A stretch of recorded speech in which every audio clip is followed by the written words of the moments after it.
Salut les amis, bienvenue dans cette vidéo dans laquelle on va résoudre une équation faisant intervenir le logarithme népérien. Ln de moins 2x plus 7 moins ln de 4x moins 9 égale moins ln de 3.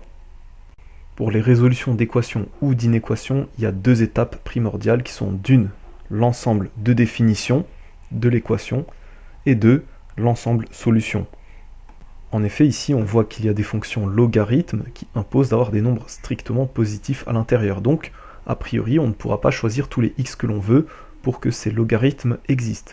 Alors, les x qui vont permettre déjà de pouvoir faire ln de moins 2x plus 7 et ln de 4x moins 9, ça va être ce qu'on appelle l'ensemble de définition. Donc, pour le moment, on cherche juste les x qui vont faire que les fonctions dans notre équation sont définies.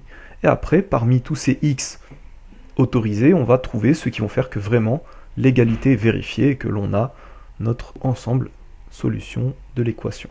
Deux étapes primordiales, parfois on vous demande de le faire explicitement, parfois non, mais vous faites-le systématiquement, trouvez d'abord l'ensemble de définition, puis dans celui-ci, travaillez pour trouver l'ensemble solution. Première étape, on construit l'ensemble de définition et un x qui est à l'intérieur, et puis on va travailler avec ce x pour voir comment il doit être, et ça va nous permettre de décrire l'ensemble de définition.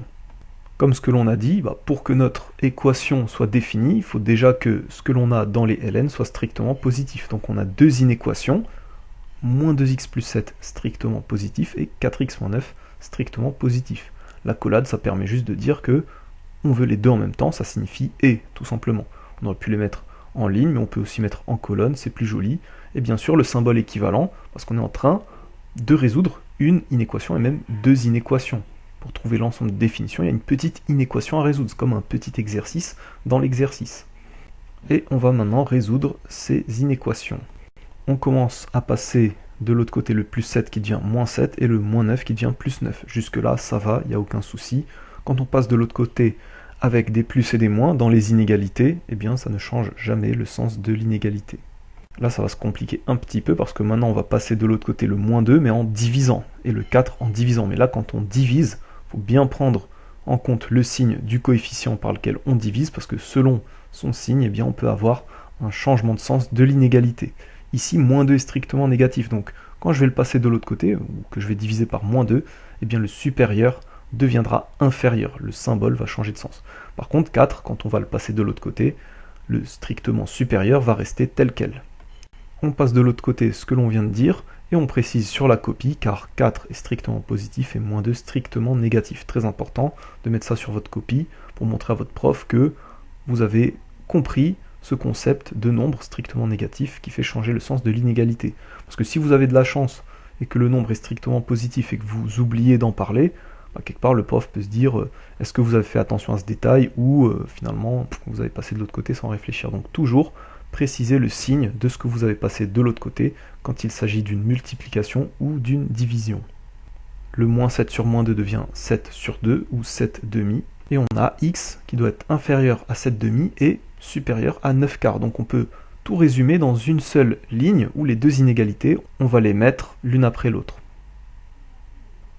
Ce qui nous donne x compris entre 9 quarts et 7 demi. 7 demi, on va le mettre avec le même dénominateur que 9 quarts, donc à savoir 4.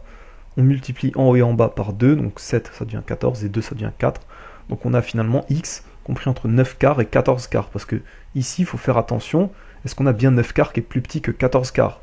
Imaginons, à la place de 9 quarts, j'avais, je sais pas moi, 100, donc je veux x plus grand que 100, en même temps plus petit que 7 demi, qui fait exactement 3,5, et donc c'est pas possible. Donc là en fait il y a un risque que l'on obtienne une chose impossible. Donc il faut bien vérifier que les bornes que l'on a pour x sont bien dans l'ordre. Donc 9 quarts c'est plus petit que 7 demi, 14 quarts, donc ça va bien nous donner un intervalle non vide. X appartient donc à 9 quarts, 7 demi, car on a bien 9 quarts qui est inférieur à 14 quarts. On met des bornes ouvertes, car ce sont des inégalités strictes à gauche et à droite. On se rappelle qu'au début on a mis x appartient à d, et à la fin on trouve équivalent à x appartient à l'intervalle 9 quarts 7 demi. Donc ça signifie que l'ensemble d c'est égal justement à ce 9 quarts 7 demi. Donc l'ensemble de définition d est égal à 9 quarts 7 demi. Ça y est, on a l'ensemble des valeurs de x qui vont faire que déjà nos ln existent. On a bien des nombres strictement positifs à l'intérieur. Parmi les x qui appartiennent à d, eh bien on va trouver ceux qui vont faire que vraiment notre équation est bien résolue. On va chercher donc l'ensemble solution. Deuxième partie de l'exercice, recherche de l'ensemble solution de l'équation. Donc tout comme on a construit l'ensemble d, on va construire l'ensemble s de la même façon avec un x qui appartient à s. Équivalent a, et là on réécrit l'équation du début et on rajoute et x appartient à d. Donc le et x appartient à d, ça permet de préciser que l'on recherche bien nos solutions à l'intérieur de l'ensemble de définition. Parce que si on résout l'équation de gauche, on peut se retrouver avec des solutions parasites ou des valeurs interdites. Le et x appartient à d, ça permet de verrouiller en fait que l'on travaille bien dans l'ensemble de définition. Ça évite de déborder et de perdre l'équivalence. Parce que si je mets le symbole équivalent, ça signifie que ce que j'ai trouvé fonctionne vraiment. Et si je trouve une valeur interdite, évidemment, ça ne fonctionne pas. Donc pour conserver le symbole équivalent, on met à chaque fois et x appartient à d, à toutes les lignes. Ce que l'on va faire dans un premier temps, c'est enlever les moins. Donc on va passer de l'autre côté des choses, de sorte à avoir juste des plus. Le moins ln de 3, on va le mettre à gauche, ça devient plus ln de 3. Et le moins ln de 4x-9, on le met à droite, ça devient plus ln de 4x-9. Pourquoi on préfère des plus? Parce que les formules seront plus simples.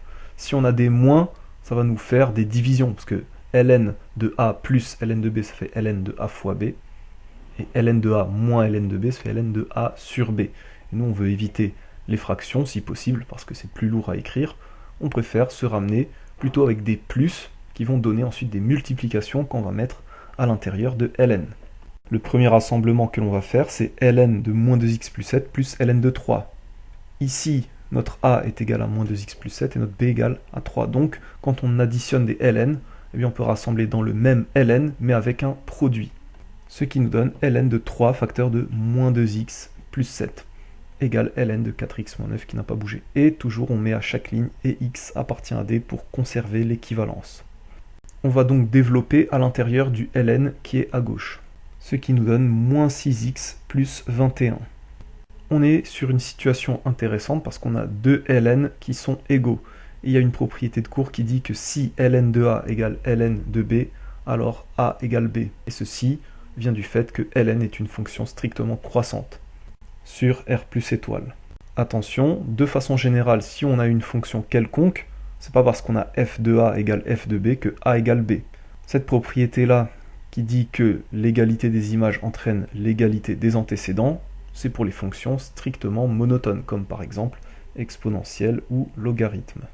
On s'est ramené à une équation du premier degré, comme on avait l'habitude depuis le collège, on a juste à passer tous les x d'un côté et tous les autres nombres de l'autre côté, puis après on résout cette petite équation. Quand on rassemble les x, ça fait moins 10x, moins 6 moins 4 égale moins 10, et moins 9 moins 21 égale moins 30.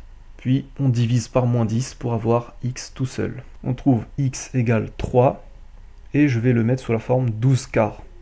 Et x appartient à, et là d, maintenant qu'on a simplifié x, qu'on l'a trouvé, d, on va remettre son expression initiale, et même au lieu de mettre 7 demi, je mets 14 quarts. Comme ça, on pourra plus facilement comparer ce que l'on a trouvé aux bornes de l'intervalle. Donc j'ai x qui doit être égal à 12 quarts, et en même temps, qui doit être dans l'intervalle 9 quarts, 14 quarts.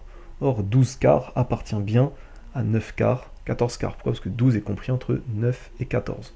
Donc finalement, la valeur que l'on a trouvée ici, 3, elle est bien dans l'intervalle, l'ensemble de définition D. Donc ça fonctionne vraiment, on n'est pas sur une solution parasite qui sort de l'ensemble de définition. Donc on va garder x égale 3, ça y est, on a filtré par l'ensemble de définition. On n'est plus obligé de mettre et x appartient à D, on a gardé notre valeur de x qui fonctionne, et ceci constitue l'ensemble solution de l'équation. En résumé, on est parti de x appartient à s, à la fin on trouve équivalent à x égale 3, donc s est égal à l'ensemble qui ne contient que l'élément 3. La seule solution de l'équation, c'est 3. Et on écrit donc s égale singleton 3. Cet exercice est terminé, j'espère qu'il vous a plu, et si c'est le cas, mettez un pouce bleu, ça fait vraiment plaisir. Aussi, abonnez-vous à la chaîne pour la soutenir, et en commentaire, mettez-moi ce que vous avez pensé de cette vidéo, quels sont les exercices que vous voulez voir à l'avenir, et sur ce, je vous souhaite de vous porter pour le mieux. Ciao.